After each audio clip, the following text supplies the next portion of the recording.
Hello students, कक्षा 11 के भूगोल विषय की ऑनलाइन क्लासेस में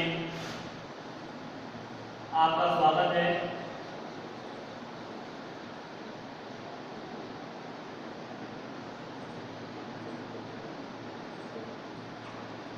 पिछली वीडियो में हम वायुदाब से संबंधित बातों की चर्चा कर रहे थे। वायुदाब अर्थात एयर प्रेशर यानी वायु के द्वारा हम पर लगाया जाने वाला दाब वायुदाब कहलाता है और इस दाब की जो गणना की जाती है वो बैरोमीटर नामक यंत्र के द्वारा की जाती है और वायुदाब गणना की जो इकाई है वो मिलीबार है। इस बारे में हम विस्तार से चर्चा कर चुके हैं। उसी क्रम में हम आगे बढ़े तो हमने वायुदाब की पेटियों के बारे में देखा कि पृथ्वी पर वायुदाब समान नहीं मिलता, क्योंकि जब सूर्य का ताप समान नहीं तो वायुदाब तो समान संभव ही नहीं है। कारण है वायुदाब और तापमान दोनों एक दूसरे से कहीं ना कहीं किसी ना किसी तरह जुड़े हुए हैं। यदि वायुदाब अधिक है तो तापमान कम होगा, या यूं कहूं कि तापमान कम है तो वायुदाब अधिक होगा और तापमान अधिक है तो वायुदाब कम होगा, यानी एक दूसरे से जुड़े हुए। ऐसे में सूर्य से मिलने वाला ताप धरातल पर इक्वल प्राप्त नहीं होता, समान रूप से प्राप्त नहीं होता है, तो वायुदाब भी समान अवस्था में नहीं मिलता। और हमने वायुदाब की पेटियों के बारे में जाना। 3 पेटियां ताप जनित थी और 4 पेटियां गति जनित थी। भूमध्य रेखीय पेटी और ध्रुवीय पेटियां ये ताप जनित है और उपोष्ण और उपध्रुवीय पेटियां ये गति जनित, जिनकी चर्चा हम कल कर चुके हैं। आज उसी क्रम में हम एक नए टॉपिक की चर्चा करने जा रहे हैं और वो है पवन। सामान्य भाषाओं के अंतर्गत हवा, पवन, वायु, समीर ये सब एक ही शब्द के पर्याय दिखाई देते हैं, लेकिन भौगोलिक भाषा में इनके अलग अलग अर्थ देखने को मिलते हैं। क्या है पवन? क्षैतिज रूप से गतिशील वायु को पवन कहा जाता है। क्षैतिज रूप से गतिशील, अब क्षैतिज का मतलब इस तरह से 2 दिशाएं होती हैं, एक क्षैतिज और एक ऊर्ध्वाधर। ऊर्ध्वाधर अर्थात खड़े रूप में, क्षैतिज मतलब आड़े रूप में। तो क्षैतिज रूप से गतिशील वायु को पवन कहा जाता है, या यूं कहूं कि धरातल पर क्षैतिज रूप से गतिशील वायु पवन कहलाती है। धरातल पर इनकी गति एक समान नहीं है। अर्थात कभी हवाएं देखा होगा आपने, पवन देखी होंगी, महसूस की होंगी, देखना तो क्या महसूस की होंगी। कभी पवन तीव्र गति से चलती है, हवाएं तीव्र गति से चलती हैं, तो कभी पवन धीमी गति से चलती है, कभी बिल्कुल शांत होती है, कभी चलती ही नहीं है। आखिर ऐसा क्यों? क्या है उनका कारण? तो पहली बात तो आप ये समझ लीजिए कि धरातल से ऊर्ध्वाधर रूप से चल रही है, नीचे से ऊपर की ओर जा रही है, ये तो वायु है, और वो वायु अगर क्षैतिज रूप से चल रही है तो वो क्या कहलाती है? पवन कहलाती है। जरा देखें, क्षैतिज रूप से गतिशील वायु को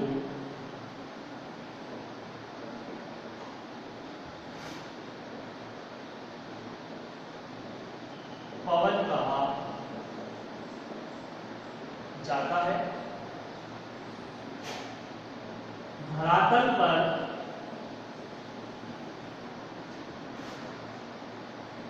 इनकी गति एक समान नहीं मिलती। अर्थात कहने का आशय अगर हम यूं कहें कि धरातल पर क्षैतिज रूप से जो वायु गतिशील हो रही है, यह गतिशील वायु पवन कहलाती है और इनकी गति धरातल पर एक समान नहीं होती। आखिर क्यों नहीं होती इनकी गति एक समान, वो देखें इनके कारण। इन कारणों में नंबर 1 आता है दाब प्रवणता। अब एक नया शब्द आ गया आपके सामने, दाब प्रवणता। बिल्कुल आपके लिए भूगोल के अंतर्गत तमाम शब्द नए होंगे। दाब प्रवणता दो स्थानों के मध्य जो वायु दाब में अंतर पाया जाता है, यही अंतर दाब प्रवणता कहलाता है। दो स्थानों के मध्य पाया जाने वाला वायु दाब का अंतर दाब प्रवणता कहलाता है।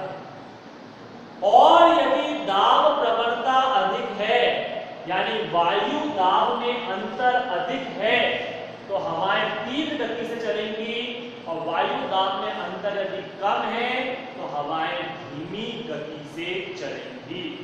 पहले तो दाब प्रवणता समझें। ए और बी स्थान, ए का वायु दाब है 1060 मिलीबार।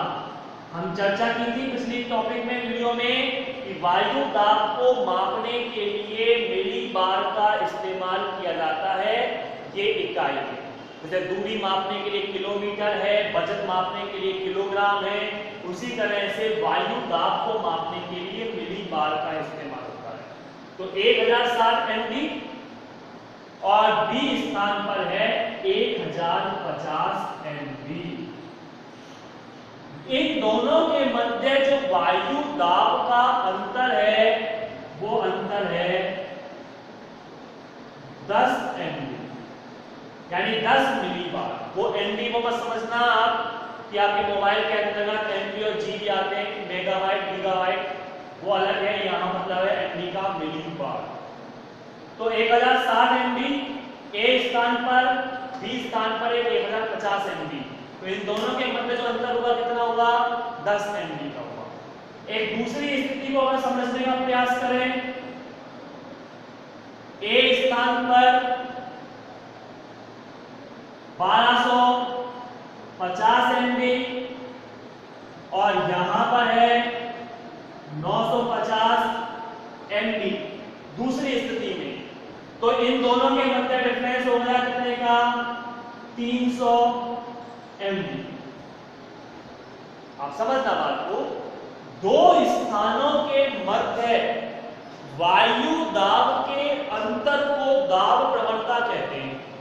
अभी मैं बताया था दो स्थानों, ये दो स्थान है ए और बी, इन दो स्थानों के मध्य वायु दाब का जो अंतर है, उस अंतर को दाब प्रवणता कहते हैं। आप देख लीजिए, यहाँ 1060 MB, यहाँ 1050 MB ये वायु दाब लग रहा है। इन दोनों के मध्य अंतर है 10 MB। अगर वायु दाब का अंतर अधिक है, यानी दाब प्रवणता अधिक है, तो हवाएं तीव्र गति से चलेंगी, और दाब प्रवणता कम है तो हवाएं धीमी गति से चलेंगी। मैंने आपको दो परिस्थितियां बता दी, और इन दोनों परिस्थितियों में आप देखिए यहाँ पर वायु दाब का अंतर जो है, दाब प्रवणता अधिक है और यहाँ दाब प्रवणता कम है। तो यहाँ से जो यहाँ हवाएं चलेंगी वो तीव्र गति से चलेंगी, जबकि यहाँ से यहाँ चलने वाली हवाएं धीमी गति से चलेंगी। क्योंकि हवाओं के चलने का एक दिशा, मैंने एक क्रम भी बताया था आपको, और वो क्रम था कि हवाएं जो चलती हैं वो उच्च दाब से निम्न दाब की ओर चलती हैं। हवाएं जो चलती हैं वो उच्च दाब से निम्न दाब की ओर चलती हैं। 1250 मिलीबार और 950 मिलीबार, दोनों में से ज्यादा कौन सा दिख रहा है आपको? नॉर्मल है 1250, तो ये उच्च दाब हो गया, 950 ये निम्न दाब हो गया। हवाएं चलेंगी यहां से यहां, लेकिन कितनी तीव्र और कितनी धीमी चलेंगी ये डिपेंड करेगा इन दोनों के मध्य के डिफरेंस को। अगर डिफरेंस ज्यादा है तो हवाएं तेज गति से चलेंगी, और डिफरेंस कम है तो हवाएं भी धीमी गति से चलेंगी। देखा होगा आप लोगों ने, इस बात को एहसास किया होगा, आंधियां जो आती हैं वो गर्मियों में आती हैं, सर्दियों में आंधियां नहीं आती। क्यों नहीं आती जरा बताओ इस बात को। ये आंधी गर्मी में क्यों आती है, तेज हवाएं गर्मी में क्यों चलती हैं, सर्दियों में हवाएं तेज क्यों नहीं चलती, सर्दियों में माहौल बिल्कुल शांत सुहावना क्यों होता है? कारण क्या है? गर्मियों के मौसम में तापमान कैसा होगा? अधिक होगा, और जब तापमान अधिक होगा तो वायु दाब कैसा हो जाएगा? निम्न हो जाएगा, क्योंकि इस चर्चा को हम पहले कई बार देख चुके हैं। तापमान अधिक तो वायु दाब कम हो जाएगा। अब जब वायु दाब कम होगा तो उच्च दाब की हवाएं निम्न दाब की ओर अग्रसर होंगी। जितना ज्यादा तापमान, गर्मियों के समय टेम्परेचर बहुत अधिक, तो जितना ज्यादा तापमान एयर प्रेशर उतना ही कम, और जितना कम एयर प्रेशर दूर क्षेत्र से हवाएं शीघ्रता से उस ओर आएंगी, और जितनी शीघ्रता से आएंगी हवाओं की गति उतनी ही अधिक होगी। तो दाब प्रवणता मतलब दो स्थानों के मध्य वायु दाब के अंतर को दाब प्रवणता कहते हैं, और जितना ज्यादा दाब प्रवणता होगी, जितना ज्यादा अंतर होगा वायु दाब के अंतर्गत, उतनी ही तीव्र गति से पवन चला करेगा। तो पहला कारण हमने देखा दाब प्रवणता।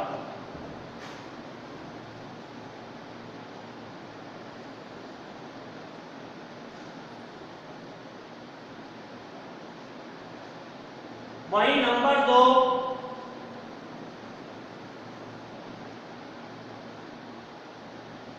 धरातलीय स्वरूप। धरातल की स्थिति का भी पवन के चलने में विशेष योगदान है। स्थल भाग पर हवाएं धीमी गति से चलती हैं, जबकि जलीय भाग में पवनें तीव्र गति से चलती हैं। स्थल भाग पर विभिन्न प्रकार की बाधाएं होती हैं। पर्वत है, पठार है, वृक्ष हैं, चट्टानें हैं, मानवीय आवास समूह हैं, या मानवीय विभिन्न प्रकार के स्ट्रक्चर कह सकते हैं, वाहन हैं, पेड़ पौधे हैं, पुल हैं, तमाम तरह की चीजें दृश्य दिखाई देती हैं। तो जब हवाएं चलती हैं तो मार्ग में विभिन्न प्रकार की बाधाएं उत्पन्न होती हैं।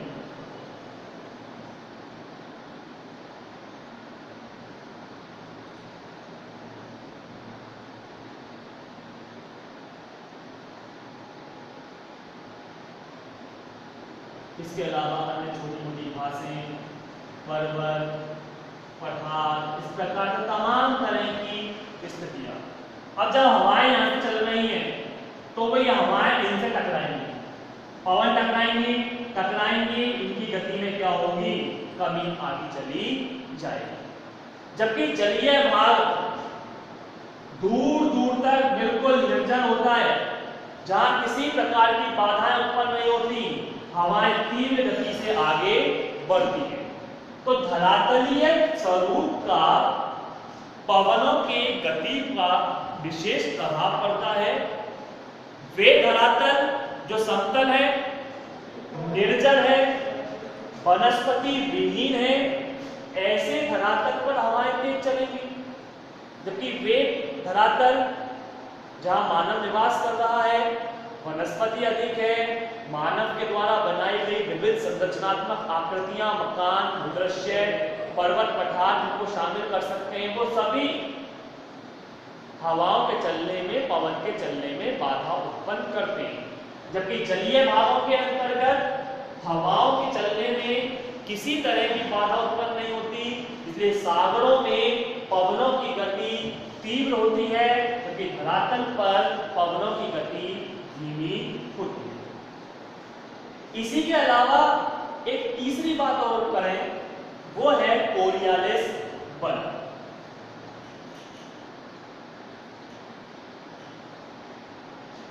कोरियालिस बल, या इसको हम यूं कहें पृथ्वी की घूर्णन गति।